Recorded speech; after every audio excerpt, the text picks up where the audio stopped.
It reminded me of a time when a little boy was memorizing his line for the Christmas play at church, and he was really nervous. He only had one line, but he was sure that he was going to forget it by the time he was up on the platform. And so his mom said, well, I will help you. In fact, I will sit on the front row, and if for some reason you begin to forget what it is, I will give you a cue. I will mouth the words to you. And so that made him feel a little better. And so by the time he got up on the platform during the play, he looked out, and sure enough, the little guy froze when he saw the crowd. He completely forgot his line. And so he looked down at his mom, and she whispered to him, I am the light of the world. And so a big smile came across his face, and he was relieved as he said his line, my mother is the light of the world. The light of the world has been our theme all Advent season. And even tonight as we've gathered, we are thinking about Jesus coming to be the light. And it is good news that he has come to light the way. In fact, as we look at the world around us, we could probably say we look and we see that there's a lot of darkness that surrounds us. But Christ has come, and just as he was a light at the time of his birth, he is a light today as well. And maybe tonight you've come and you're looking for guidance, you're looking for direction. I've got good news, because Jesus wants to be the light for your path as well. Tonight I want us to consider Isaiah chapter 9, verse 2. This is an Old Testament passage that speaks about the coming Messiah, the one who would bring light into the world. Written hundreds of years before the birth of Jesus, the prophet said this, the people walking in darkness have seen a great light. A light has dawned on those living in the land of darkness. Do you ever sense that we live in that land? Do you ever stop and look at the events that take place in the world and realize that, yes, indeed, there is darkness all around? But according to Isaiah 9, when the Messiah came, he would bring a light that would be available in the darkness. And he continued to write about this light. In Isaiah chapter 42, he gives a verse 16, that says this, I will lead the blind by a way they did not know. I will guide them on paths they have not known. I will turn darkness to light in front of them, and rough places into level ground. This is what I will do for them, and I will not abandon them. Now that is a powerful verse. I mean, that is one of those verses that you might want to jot down at the back of your Bible to say, when I'm looking for something that can provide encouragement, when I feel like the world is coming in, to remember that Jesus, who would fulfill this very passage, Isaiah 42, that he would come. You see, God promised that he would personally lead those living in the land of darkness. Look at the middle of that verse. He says, I will turn darkness to light in front of them. In other words, I will go before them. I will prepare a way so that they can navigate this life, even as the darkness exists. But look at the other part that it says there in that phrase. He says that he will also turn these rough places into level ground. What a great analogy as we think about the path that we sometimes walk in this life, and how it isn't always a path that is smooth and easy, but in fact, it can be rough. It can be uphill and difficult. In fact, I suspect that there may be many who came into the Christmas season and you look back on this year and you say, it has been a year that has had some darkness encroach upon me. Or maybe to say it has been a year in which at times it felt like darkness would engulf me. In fact, you don't have to raise your hands, but how many of you look back on the year and you can say that the experiences of life this year have been affected by the darkness of the world? Maybe today you can take the words of Isaiah 42 and you can say, yes, this path that I've been on has been a rough one. But even if there are many who would look at that, I want to point to you that there is hope. Maybe you've come into the Christmas season holding out for hope. Hope that everything would be okay. Hope that God would give strength to endure. hope that would sustain a time of uncertainty or loss, or maybe even grief. I have good news. Jesus is the light, and he provides for all of those things and many more. In fact, if you look at the end of the verse, you'll see a promise. It says, I will not abandon them. I will not abandon them. Do you know that God always keeps his promise? And do you know that he has said over and over throughout the Bible that he will never leave us? He will never forsake us. In fact, this verse says, I will not abandon you. And I think Christmas gives that message, because the word Emmanuel, one of the names of Jesus, is Emmanuel, God with us. So we celebrate this Christmas Eve knowing that he indeed has kept his promise. He fulfilled his word by sending his only Son to be the light. Now, as we fast forward from the days of Isaiah, we get close to the birth of Jesus Christ, and we know that Jesus had a forerunner by the name of John the Baptist. His father's name was Zechariah. And right before Jesus was born, Zechariah was beginning to understand what was happening. And he says something that is very similar to what we read in the book of Isaiah. Listen to what is recorded in Luke chapter 1. He said, because of our God's merciful compassion, the dawn from on high will visit us. Notice the analogy of light.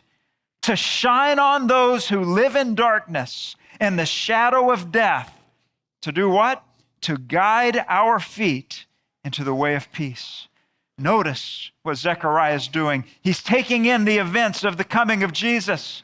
He's taking it in. He's connecting the dots from Isaiah's time to his time. And he's saying the light that was prophesied 700 years ago has arrived. And he's come to light our way. He's come to give us the peace and the hope that we have needed. Zechariah sees the prophecy being fulfilled in his own time. The light indeed had come to those living in darkness. And I ask you, friends, isn't that not the message of Christmas? That the light has come? Even when darkness surrounds us, we know that it will not extinguish the light. The light, of course, is Christ. A few years ago, there was a single mom living in Baltimore with her children, and she was having a rough year. In fact, her neighbors knew that it had been a very hard year for this mom, and so they sensed that she was slipping into some depression, into some anxiety, and they thought of a way that maybe they could offer her some support. You know what they did? When they decorated their house with exterior Christmas lights, they took one strand and they took it all the way from their house to her house. And then once it was dark, they called her on the phone and they said, look out the window.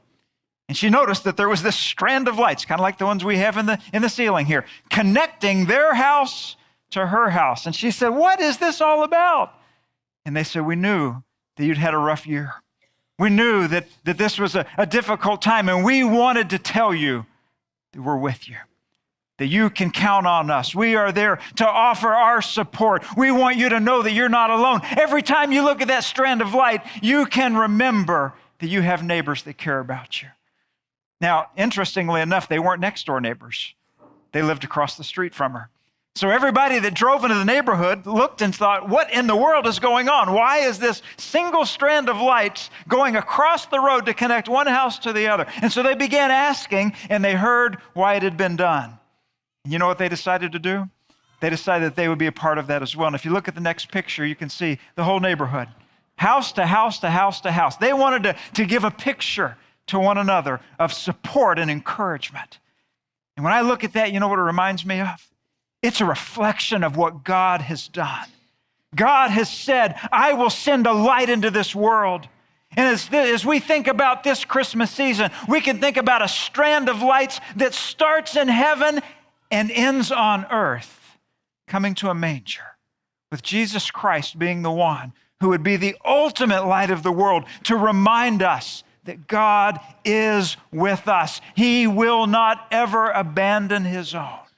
And I pray that as you think about the theme of light of the world, that you will be reminded that you are not living in darkness, You are not living in darkness without a light that can guide you through it. Isaiah said the light would come. Zechariah said the light has come. But when Jesus began his earthly ministry, he also picked up on the theme of light. And in John chapter 8, he said this. He said, I am the light of the world. Anyone who follows me will never walk in the darkness, but will have the light of life. Now that's a very bold claim. In fact, if you read the rest of that chapter, you'll see that the religious leaders didn't appreciate what he was saying. They understood he was making a claim to divinity, and they thought it was blasphemy. And so they came against him. If you look at the chapter before this, John chapter 7, the people were celebrating a holiday. It was the Feast of Shelters, or the Feast of Tabernacles. They were looking back to the days of Moses when they escaped Egypt, and they were going through the wilderness, and they were living in these little temporary dwellings, shelters, if you will. And they celebrated that time because they remembered that God had been with them. Do you remember how he demonstrated his presence? What did he do during the day so that they knew where to go? He led them as a pillar of smoke. And what did he do during it was a cloud that went before them. And what did he do in the evening? He led them with a pillar of fire that went out in front of them so that they could find their way in the wilderness even when it was dark. So as they had this festival and this celebration every year, one thing that they did is they put up this giant candelabra, 70 feet tall. Obviously, I don't have a photo of it, but I do have an artist's rendition. And if you take a look at the left side, you can see just how gigantic a 70-foot candelabra is. And for them to be able to have the torches lit, it took 65 gallons of oil. And that's what it looks like on the right side of the frame. And the people would have light during the night, and they would celebrate that time, remembering how God had been their light. Well, that had happened in John 7. And the holiday was over. They were putting everything away, kind of like what we will do here soon as we turn the lights off on the Christmas tree and we put it back in the box, or we put away the decorations. That's what they were doing. But before that all was finished, Jesus stood within a stone's throw of that candelabra. And you know what he said? We just read it, John chapter 8. He said, I am the light of the world. Again, bold claim. He's letting them know that this God who had led them, even as a pillar of fire, was among them once again. He was the light. In fact, this title of light, especially light of the world, was reserved for God alone. Here are some examples in the Old Testament. Psalm 27:1, the Lord is my light and my salvation. Isaiah chapter 60, verse 19, the Lord will be your what? Everlasting light.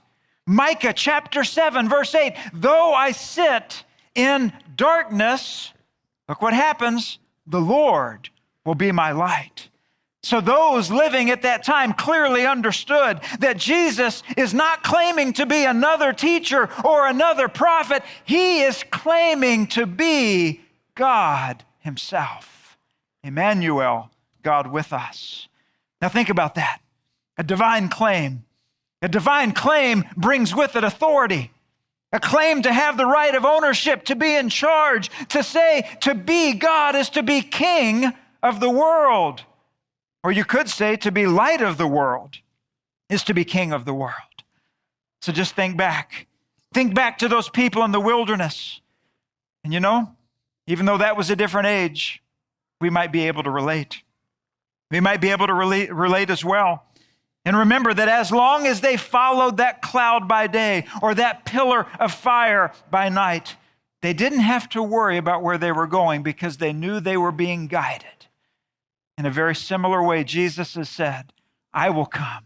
I have come to be the light of the world, and I will save you. I will guide you. I will give your life meaning and purpose. You will understand how to navigate the darkness of this world until we are together again in heaven. You see, following Jesus is just like following that pillar, and the way is lit up in front of you. And when that happens, Jesus takes that analogy and he extends it to his people. And he says that you are commissioned to be his light in a hurting world. We look around and we know there's all kinds of hurt and pain and hardship in this world, and Jesus wants us to reflect his light to the world around us. Matthew chapter 5, he says, "You are the light of the world. A city situated on a hill cannot be hidden. No one lights a lamp and puts it under a basket, but rather on a lampstand, and it gives light for all who are in the house. In the same way, let your light shine before others, so that they may see your good works and give glory to your Father in heaven." So that's our opportunity. Friends, we can reflect this light of Christ to the world that is around us. In fact, maybe the picture that we looked at a few minutes ago is a picture of what it looks like today. Maybe we look at that and we think about the light of God's grace. We think about his mercy, his love, and his compassion, and how that is freely offered today, and how we can be a conduit of that to others. Maybe we look at those lights and we think about the reach as we extend out into the community. Or maybe we stop and tonight we think about reaching out to those who are seated near us. Or we think about the family members or friends that we gather with, and to say, we can be light to them. We can bring encouragement. We can point them to Christ, the one who will give them hope, even as they walk through this world filled with darkness. Well, with that in mind, I want us to think not only about Jesus being the light of the world, but as we consider the elements of the Lord's Supper, we know that he's also the Savior of the world.